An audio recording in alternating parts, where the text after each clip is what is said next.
सबसे बड़ी बात अभी एक बीच में आई थी, साहब बता रहे थे कि शेरनी का दूध शिक्षा है, जो जितनी लेगा उतना भरेगा। ऐसा नहीं है, आप लोग भी शिक्षित हैं, लेकिन मैंने ये जरूर फील किया या महसूस किया कि करीब करीब यहाँ पे 32 से 34% आदिवासी समाज है छत्तीसगढ़ में। नौकरियों में बहुत लोग जाते हैं, पर वकालत के पैसे में बहुत कम लोग आते हैं। वकालत एक वो चीज है, अगर आप LLB करके वकालत की ओर कदम बढ़ाते हैं तो जो अपना पॉइंट नंबर 1 था, लोग बहुत समय से जेलों में बंद हैं, अपने अधिकार के बारे में नहीं जानते हैं। तो मैं ये बता दूं, अगर आप यहां से ये सोच के बढ़े कि मेरे 2 बच्चे हैं, उनमें से मुझे 1 बच्चे को LLB करानी है, परिवार में 4 बच्चे, उनमें से 1 बच्चे को LLB करानी है, LLB नहीं उसको वकालत करानी है, तो उसके 10 साल बाद मुझे याद करोगे कि हाँ, एक कोई आए थे, वो वकालत की पढ़ाई और वकालत की ज्ञान के लिए कहके गए थे।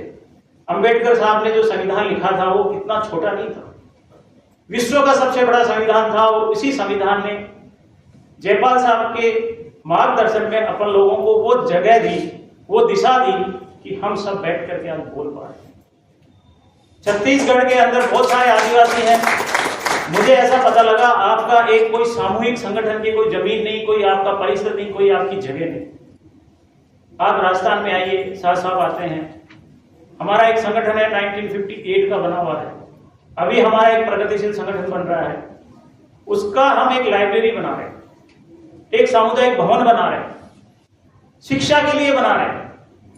और ये सब लोग जितने भी IAS, IAS हैं, RS हैं, इवन देन जो किसान हैं, गांव से आते हैं, वो अधिक पैसा दे रहे हैं। ये तो दे ही रहे हैं, गांव वाले भी बहुत दे रहे हैं। वो किस लिए कि हमें लाइब्रेरी बनानी है, सामुदायिक भवन बनाना है, कन्या छात्रावास समाज का बना हुआ है। ऐसा शायद छत्तीसगढ़ में अपनी समाज का नहीं है कि जो अपनी समाज चला सके। आप लोग यहाँ सब सर्विस क्लास हैं, बिजनेस क्लास हैं, ये सोचें और ये एक कसम ले लें कि आप ज्यादा नहीं तो 40,000 रुपए किसी भी एक आदिवासी बच्चे या बच्ची को गोद लेकर के पढ़ाएं, जो कि हम राजस्थान में बहुत सारे लोग करते हैं। उस बच्चे को नहीं पता होता है कि उसकी शिक्षा का पैसा कौन देगा। कमेटी बनती है, मीणा छात्रावास बना हुआ है, उसकी कमेटी तय करती है कि ये बच्चा कमजोर है, ये बच्ची कमजोर है, पर मेरिटोरियस है, पढ़ नहीं पाती, उसको लेके आया जाता है, उसको पढ़ाया जाता है, उसको पता नहीं होता पैसा कौन दे रहा है। मैं देता हूं, मुझे पता नहीं मैं किसका दे रहा हूं। 40,000 रुपए कोई बहुत बड़ी चीज नहीं है साल की, उसको रख के पढ़ाया जाता है। जिस दिन वो बच्चा निकल जाता है तो उस इंस्टीट्यूशन को वो बारंबार सलाम करता है, वहां वापस आता है। आपके छत्तीसगढ़ में जहां तक साहब मेरे को पता लगा है कि ऐसी कोई संस्था नहीं है, तो आपको मैं ये कहने जा रहा हूं कि आप लोग सरकार से मिलें और आप एक संस्था बनाएं, एक छात्रावास बनाएं। जरूरत नहीं है सरकार उसमें आपको वो छात्रावास चलाने की इजाजत देवे या पैसा देवे, आपके पास बहुत है। अमीर धरती के गरीब लोग नहीं हो आप, बहुत अमीर हो, बहुत लोग आकर के यहां से कमा के लेके जा रहे हैं, आप उनको दे रहे हो इसलिए लेके जा रहे हैं। आदिवासी का DNA इतना कमजोर नहीं है, प्रशासनिक एडमिनिस्ट्रेशन बहुत जबरदस्त है। बहुत परिस्थितियों में, बहुत कम परिस्थितियों में अपन लोग जिंदा रह सकते हैं। जल जंगल जमीन हमारी है, वो हमें जीने का तरीका सिखाती है, तो हम इतने कमजोर नहीं है।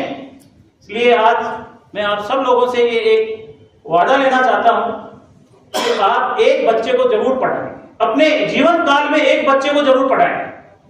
हो सकता है उस बच्चे को नहीं पता, लेकिन आपकी आत्मा को जरूर ये पता होगा कि मैंने एक बच्चे को पढ़ाया जो मेरा समाज का था, मेरा था। जिसको आपने जन्म दिया उसको आप नहीं पढ़ा रहे, वो आपका फर्ज है। और अगर आप उसको नहीं पढ़ाओगे तो जूते मार के लोग पढ़वा देंगे। किसी और के बच्चे को पढ़ाओ तो आपको ये लगेगा कि हाँ, मैंने किसी को पढ़ाया। और विशेष से मैं यूथ से ये जरूर आग्रह करूंगा कि नौकरी की ओर नहीं भागे, एक बिजनेस है, वकालत करें और वकालत को लेकर के आगे बढ़े। एक वकील, अगर तुम्हारे समाज में, एक गांव में एक वकील है, उसके पीछे 10 साल बाद में 15 वकील होते हैं।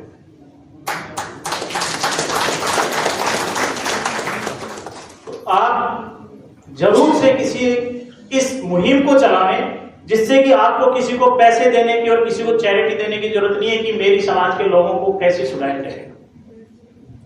ये मैं कह रहा हूं, आपके यहां से कोई 10 साल का वकील है, उसके दस्तावेजात मुझे भेज दीजिए, मैं भारत सरकार का नोटरी बनाऊंगा, सरकार कोई सी भी हो।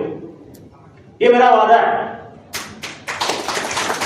उसका तरीका होता है, साहब कह रहे थे, वार्तालाप करने के लिए दस्तावेजात होना चाहिए। सरकार कोई भी हो आपकी बात सुनेगी, संवाद सुनेगी, काम करेगी।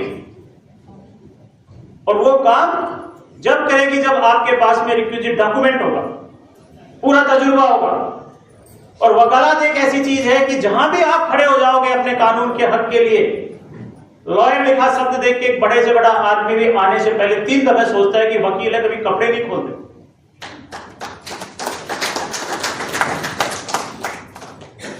मजाक में हम कहते हैं वकील वो कील है जो ठुक गई निकल जाएगी, जगह नहीं छोड़ेगी। दीवार में भी ठुकती है तो छेद का रहता ही रहता है। तो वकील से कोई ज्यादा पंगा लेता नहीं। तो आपकी धरा बचाने के लिए, आपका जंगल और जमीन बचाने के लिए शिक्षित करो, आगे बढ़ो, वकालत के पैसे में लाओ और उसके साथ साथ जर्नलिज्म में भी लाओ। अपनी समाज का कोई बच्चा नहीं है जो पत्रकारिता में हो। जब आपकी बात ही कोई नहीं लिखेगा तो सुनेगा ही कौन? बच्चा घर में रोता है तो ही मां दूध पिलाती, वरना अपने काम करती रहती है। आज हमारे आदिवासियों के साथ कितना अत्याचार हो रहा है। अपन पढ़ते हैं कितना, 2%, होता कितना है 200%। आज आप रिहेबिलिट किए जा रहे हो, किसी एक्स को यहां कारखाना लगाना है, किसी एक्स को यहां पे साहब बड़ी लाइन लानी है, और हट कौन रहा है? वो आदिवासी जिसका अपना था। और आज मैं ये कहूं कि मेरी जमीन है, मेरी तो कुछ है ही नहीं, मेरी जनरेशन में 50 साल का हो गया, मैंने 1 बीघे नहीं खरीदी, 1 एकड़ नहीं खरीदी।